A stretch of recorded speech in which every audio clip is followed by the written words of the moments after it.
station. Good morning, viewers. Nigerians are skeptical about whether the government paid any ransoms whatsoever to these bandits after the release of the children. They didn't tell us, they didn't indicate that they paid the ransom. Let me get your reactions. Of course, now it looks like it's a cabal thing. The government begins to understand that this is not just necessarily an attack. It's an attack that has a background in business. It's an attack that has a background in ransom. It's an attack that has a background in transaction. So I think when we look at it that direction, we begin to understand that government understanding, and of course the people who have been running the kidnapping of children. This is about the 20th time in the last 10 years that we have witnessed school kidnap attacks. So we can count the number of billions of dollars or naira that have entered into people who see kidnapping as a means of livelihood, where the transactions are being exchanged, money are being exchanged hands. And of course, we are not going to rule out that there are no government hands, there are no government influences, there are no government pointers or negotiators who knows that, okay, we know who to call. Not just to put this government on check, we need to do this. So you can't tell me that outrightly they just went into one particular compound and opened the gate, then the children start coming out and they put them inside the vehicle, and everybody can see as the vehicle is moving towards one particular direction, and they're saying these are the gears, these are the gears, these are the gears. But when these gears were being removed, there was nothing like that. So what we are trying to say is that the Sheikh Ahmed Gumi, should also be pampered to DSS at this point in time. Maybe he should come and explain to us that every point in time he comes out as the chief negotiator. He speaks on behalf of the kidnappers. He's the one that will ask the federal government to negotiate. He's the one that will tell the federal government not to go for any armed struggle with the kidnappers. He's the one that will tell the federal government what they needed to be done. So his character at this point in time, has become a factor where Nigerians are beginning to ask, who is Ahmed Gumi, who is always on the side trying to defend, describe, what the government should do. So the fact remains that money at the end of the day, even though they may not be proud enough, it's a shame on the side of the government, because when they fail in their responsibility to protect life and properties, they should also take the responsibility to rescue those girls or those children in that regard, because they failed to protect them, and that's one of the things we are talking about. So whichever way they have taken, the girls are out. They came out, they were conveyed to their respective places. Maybe they need 1 or 2 medical attention or thereabout. But you can discover that this very particular attack, kidnapping, was done seamlessly, and the return was also seamlessly. So it tells you that no casualties from it tells you that you rob my bag, I rob your bag, and that is the Nigerian factor. Nigerians have accused the president or this government or previous governments of pampering the bandits. There's no how they will not pamper the bandits, because the people who are overseeing the bandits also knows what they are going to get at the end of the day. They know that the pockets will be lined up, with a lot of billions of dollars or billions of naira, as the case may be. So it is not a matter of pampering. It's a matter of, this is a norm. This has become a business.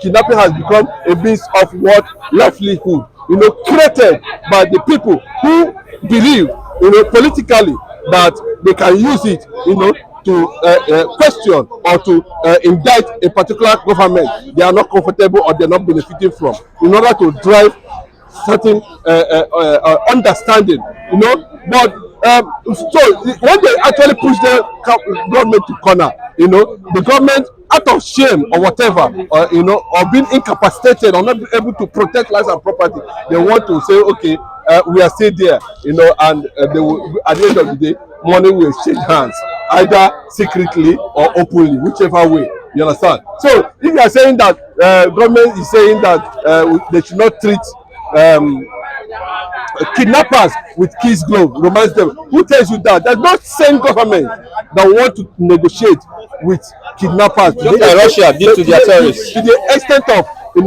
paying billions of naira or billions of dollars. The primary aim of every government is to protect life and property. So if they fail, they should bear the consequences of it and return those who are victims alive. What will government gain from pampering bandits? I don't understand. Look at Russia. No, I'm telling you, those ones that are asking the government, like what Ahmed Gumi is talking about, it tells you a lot of things. That these guys, at the end of the day, add some big cash in their account, some kind of money can land inside their bank account because they are telling the government to pamper bandits. For them to have said that, it means at the end of the day, there's every possibility they're going to benefit from even that statement alone. Yes, he knows that once he made that statement, at the end of the day, he has contributed his own quota, in the whole saga. And when it comes to the point of, who takes what, at the end of the day, he would be able to add something to his pocket. Okay, so there is no same government anywhere, any day, that should encourage, paying of ransom. It is where a situation where there is no government, and if the Tinubu's administration is telling us there is no government, well, we have seen it that actually there is no government, and the life and properties of the citizens are at their own risk. Samanepa and Gumi, who do you think would be said to be causing more insecurity? My brother, let me tell you the true fact. Samanepa can never be compared with Sheikh Ahmed Gumi. That's the first thing. Sheikh Ahmed Gumi, though we know he has a kind of military background, he retired anyway. Same with Samanepa. Yes. So another factor is this. Samanepa himself, is somebody who are agitating for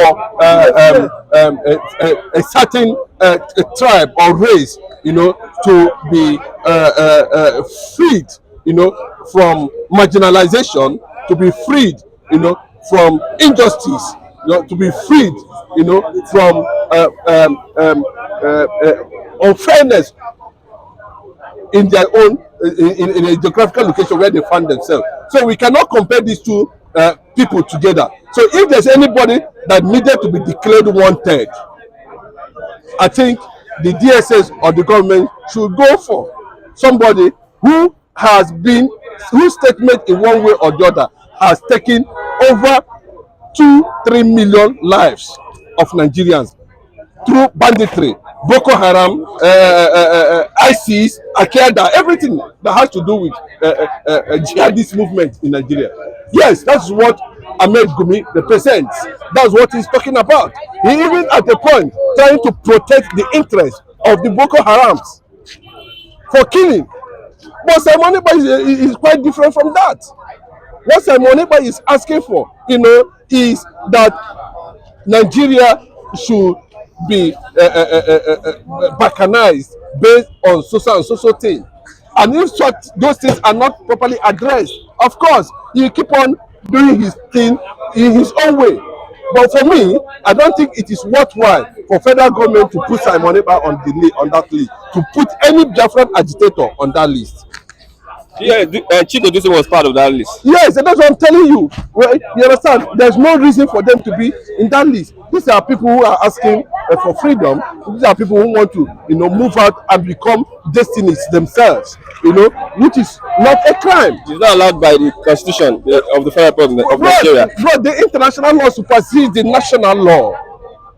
There's nowhere you can use an indigenous law, a national law, national policy to compare what the international world, global community is talking about on the issue of sovereignty, freedom, secession, name it, division, name it.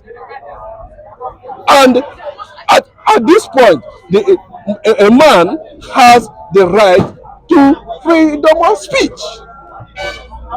Simoniba has every right. The same right Tinubu have is the same right Simoniba have. The same right Tinubu has to deceive Nigerians is the same right Simonipa has. Deceive Biafrans. You deceive. No, what I mean, you know what I'm talking about. Deceiving Nigerians. The economy is not working. Everything is trial and error. Is it not? Is that not deception? That's deception. You say you are going to give Nigerians electricity in 2 months. That is deception. You say you are going to build the best economic infrastructure in Nigeria, and we are not seeing it. That is deception. The reforms you are talking about, look at the issue of pardon in the Senate, is deception. So he is not different from what Simon Ekpa is talking about. So if Tinubu is declaring Simon Ekpa wanted, Simon Ekpa is also declaring Tinubu, wanted, because two of them are doing the same thing. No gunshots, just ordinary talk. Tinubu is saying like this, Simon Ekpa is saying like this. So when has it become a crime? Have you seen Simon Ekpa leading battalions, leading ragtag bandits with gun, entering any place and besieging people in Nigeria? Have you seen him lead that squad like Tombolo and Asare Dokubo? Have you seen him? The answer is no. So if Tinubu is indicting Simon Ekpa based that he said one or two things, Simon Ekpa should also declare Tinubu wanted for saying one or two things. That is the way it is. It's a fact. Okay, the way Russia is treating their terrorists, they're advising Nigeria also to the same path. Don't pamper terrorists. Look at Russia. You see, let me tell you, what happened to Russia is a big lesson to Vladimir Putin. In as much as I have reservations about what is being done to Ukraine, but Putin should understand that at any point in time, there's no how he is going to defeat the international community. There's no how he's going to defeat the European community. There's no how, whatever means he's going to use, he cannot defeat this world. That's the truth. I am advocating for a dialogue, a peaceful resolution to Russia-Ukraine war. That is it. They are using that mean, and if care is not taken, there are mercenaries already in Russia, in Moscow. This is not going to be the last and the last attack on Putin's Russia. We are going to see precise, more attacks, advanced, more attacks inside Moscow. So Putin should be careful at this point in time and know how he's going to play his international politics. There's no how he's going to remove dollar from circulation. There's no how he's going to remove pounds from circulation. So if he's trying to create a kind of global monetary policy, targeting BRICS as a world exchange rate, he should also understand that the people who he is trying to mobilize are experts in terrorism. Yes, you can see what is happening in West Africa. Who are the Sahel? What is the interest of the Sahel? What is Sahel nations advancing? What are they up to? What is Niger, Burkina Faso, Mali? What does that represent in West Africa? Why are we seeing this alliance between Russia and some African countries with one particular ideology to shut down the Western policies globally? To shut down the Western monetary policies globally. They shut down the quest for peace, national peace and tranquility globally. More people are beginning to join NATO. There's no two ways about it. American allies are spread all over the world. There's no how you can defeat America. Even if you use whatever means he thinks, he has nuclear power. What I'm trying to tell Putin at this point in time, he should be careful. Because if he's not careful, Russia will go down completely. And that will see. You can see what happened. A popular opposition leader, Navalny, was mysteriously killed about 2 weeks ago. People are having reservations.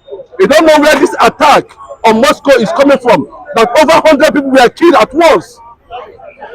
And if you look at the trademark of that attack, You are not going to take away the fact that Islamic jihadist movement, or even if it is in disguise, it's not okay for Putin Russia for now. But we are also monitoring development in West Africa, because we know that at any point in time, at the end of the day, Nigeria is going to be the target of that movement. And when we talk about the target of that movement, and that is the need, where people are asking, before it came to that level, Biafra as a nation should prepare themselves, because you don't know what is coming at the end of the day. You don't know the underground plan what they have. So Putin should sit up. You know, if he doesn't like Joe Biden's face, wait, let Donald Trump come in. Maybe you go in dialogue. You know, let this issue be solved once and for all. But there's no how Putin would defeat the world, no matter the way he look at it. Okay, thank you very much. God bless you.